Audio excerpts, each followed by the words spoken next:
ಸ್ನೇಹಿತರೆ, ಇದು ನವೆಂಬರ್ ತಿಂಗಳು. ನವೆಂಬರ್ ತಿಂಗಳು ಎಂದರೆ ಕನ್ನಡ ಮಾಸದಲ್ಲಿ ಎನ್ನುವ ಮಾಸ.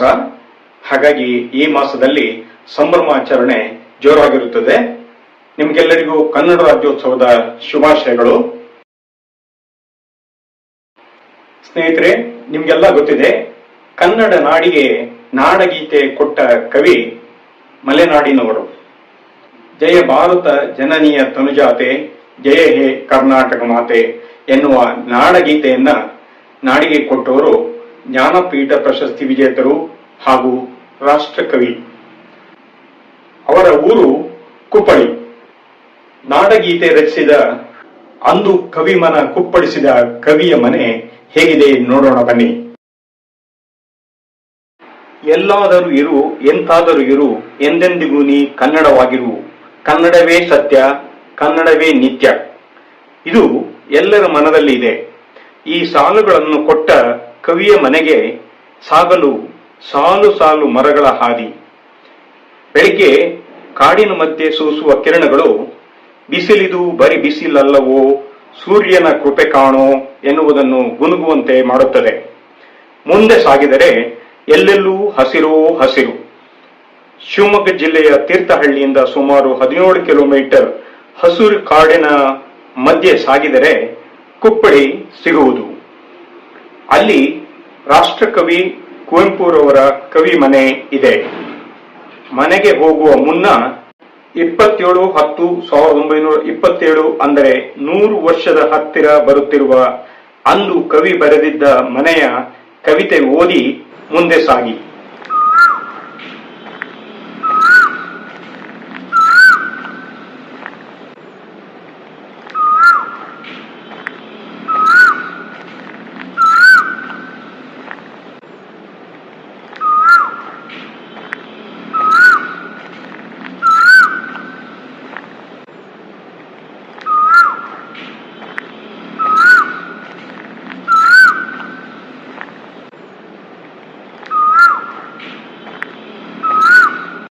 ಮನೆಗೆ ತಟ್ಟುವ ಕವನ ಓದಿದಿರಲ್ಲ, ಈಗ ಮನೆಗೆ ಹೋಗುವ ಬನ್ನಿ. ಹಸಿರ ಹಿನ್ನೆಲೆಯಲ್ಲಿ ಮುಂದೆ ಹುಲ್ಲು ಹಾಸಿನ ಮಧ್ಯೆ ಮರಮಟ್ಟು ಬಳಸಿದ ಹಂಚಿನ ಮನೆ ಕಂಗೊಳಿಸುತ್ತಿದೆ. ಬಾಗಿಲುಗಳು ಕೈ ಮುಗಿದು ಒಳಗೆ ಬಾ ಯಾತ್ರಿಕನೇ ಎನ್ನುತ್ತಾ ಹೋದರೆ ಜ್ಞಾನಪೀಠ ಕವಿ ಇದ್ದ ಮನೆಯ ನೆನಪಿನ ಸುರುಳಿ ಬಿಚ್ಚುತ್ತಾ ಹೋಗುತ್ತದೆ. ಕುವೆಂಪುರವರು ಮದುವೆಗೆ ಬಳಸಿದ ಮಂಟಪ, ಮನೆಯಲ್ಲಿ ದಿನನಿತ್ಯ ಬಳಸುತ್ತಿದ್ದ ವಸ್ತುಗಳು, ಕೆಲವು ಹಸ್ತಪ್ರತಿಗಳು, ಪುಸ್ತಕಗಳ ಮೊದಲ ಆವೃತ್ತಿಗಳು, ಜ್ಞಾನಪೀಠ ಪ್ರಶಸ್ತಿ, ಪುರಸ್ಕಾರಗಳು, ಅಪರೂಪದ ಛಾಯಾಚಿತ್ರಗಳು, ಹೀಗೆ ಮನೆ ತುಂಬುವ ಮನ ತುಂಬುವ ಅಚ್ಚುಕಟ್ಟಾಗಿ ಇಟ್ಟ ವಸ್ತುಗಳು. 2 ಮಹಡಿಯ ನೋಡಿ ಹೊರಬಂದರೆ ಹಸಿರು ಹುಲ್ಲು ಹಾಸು, ಅದರ ಎದುರಿಗೆ ಕುವೆಂಪುರವರ ಆಕರ್ಷಕ ಆಳೆತ್ತರದ ಭಂಗಿಯ ಜೊತೆ ದಪ್ಪಕ್ಷರದ ವಿಶ್ವಮಾನವ ಸಂದೇಶ ಕಾಣುವುದು. ಸ್ನೇಹಿತರೆ, ಕವಿ ಮನೆ ಹೇಗಿದೆ ಅಂತ ನೋಡಿದರಲ್ಲ, ಈಗ ಕವಿ ಮನದ ಕವಿಶೈಲಕ್ಕೆ ಹೋಗೋಣ ಬನ್ನಿ. ಕುವೆಂಪುರವರು ಹೇಳಿದ ಹಾಗೆ ಕವಿಶೈಲ ಎಂದರೆ ಕಲೆಯ ಕಣ್ಣಿಲ್ಲದವರಿಗೆ ಒಂದು ಕಲ್ಲು ಕಾಡು, ಕಲಾವಂತನಿಗೆ ಅದು ಸಗ್ಗವೀಡು. ಕಲೆಯ ಕಣ್ಣಿಲ್ಲದವರಿಗೆ ಒಂದು ಕಲ್ಲು ಕಾಡು, ಕಲಾವಂತನಿಗೆ ಅದು ಸಗ್ಗವೀಡು. ಈಗ ಬನ್ನಿ ಕವಿಶೈಲಕ್ಕೆ ಏರೋಣ. ದಾರಿ ಹಿಡಿದು ಏರಿದರೆ ದೊಡ್ಡ ಶಿಲಾದ್ವಾರ ಸಿಗುವುದು. ಏದುಸಿರು ಬಿಡುತ್ತಾ ಮುಂದೆ ಸಾಗಿದರೆ ಕಮಾನ್ ಎಂದು ಕರೆಯುವ ಕಲ್ಲು ಕಮಾನುಗಳು. ಧ್ಯಾನಪೀಠದತ್ತ ಹೋಗುವ ಕರಿಬಂಡೆಯ ಬುಡದಲ್ಲಿ ಬಂದವರು ಮಾತನಾಡದೆ ನಿಸರ್ಗ ಸವಿಯಲೆಂದು ಕವಿವಾಣಿ ಹೀಗೆ ಇದೆ ನೋಡಿ. ಪಟ್ಟಣದಿ ಬೀದಿಯಲ್ಲಿ ಮನೆಯಲ್ಲಿ ಸರ್ವತ್ರ ಇದ್ದೇ ಇದೆ ನಿಮ್ಮ ಹರಟೆಯ ಗುಲ್ಲು.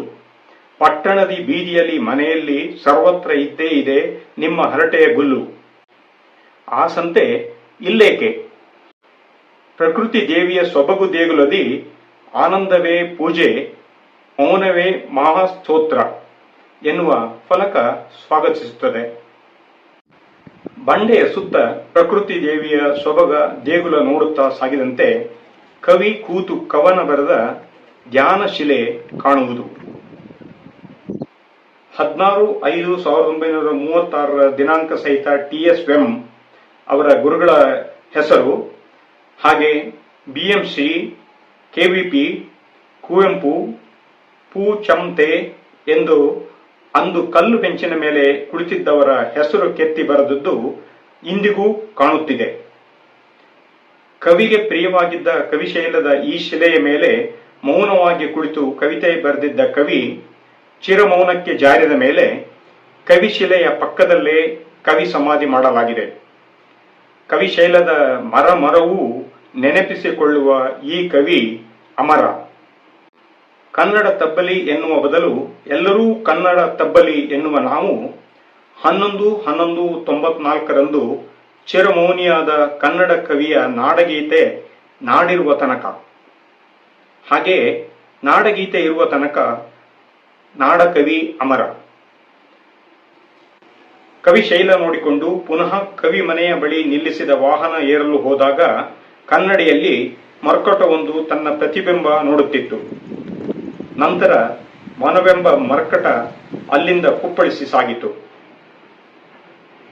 ಸ್ನೇಹಿತರೆ, ಕವಿ ಮನೆ ಮತ್ತು ಕವಿಶೈಲ ನೋಡಿದ್ರಲ್ಲ, ಹಾಗೆ ದೇಶ ನನ್ನದು, ನನ್ನದು ನಾಡು, ಎನ್ನದ ಮಾನವನೆದೆ ಸುಡುಗಾಡು ಎಂದು ಸಂದೇಶವನ್ನ ಲೋಕಕ್ಕೆಲ್ಲ ಸಾರಿದ ಜ್ಞಾನಪೀಠ ಪ್ರಶಸ್ತಿ ವಿಜೇತ ಕುವೆಂಪುರವರು ಹುಟ್ಟಿದ ಸ್ಥಳ ಹಿರಿಕೊಡಿಗೆ. ಈ ಮಹಾಕವಿ ಕನ್ನಡಕ್ಕೆ ಹಿರಿಕೊಡುಗೆ.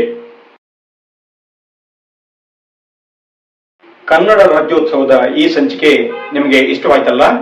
ಒಂದು ಲೈಕ್ ಕೊಡಿ, ಹಾಗೆ ಈ ವಿಷಯವನ್ನ ಇತರರಿಗೂ ಶೇರ್ ಮಾಡಿ. ಇದರ ಜೊತೆಯಲ್ಲಿ ಮುಕ್ತವಾಗಿ ಕಮೆಂಟ್ ಬಾಕ್ಸ್ನಲ್ಲಿ ಕಮೆಂಟ್ ಮಾಡಿ.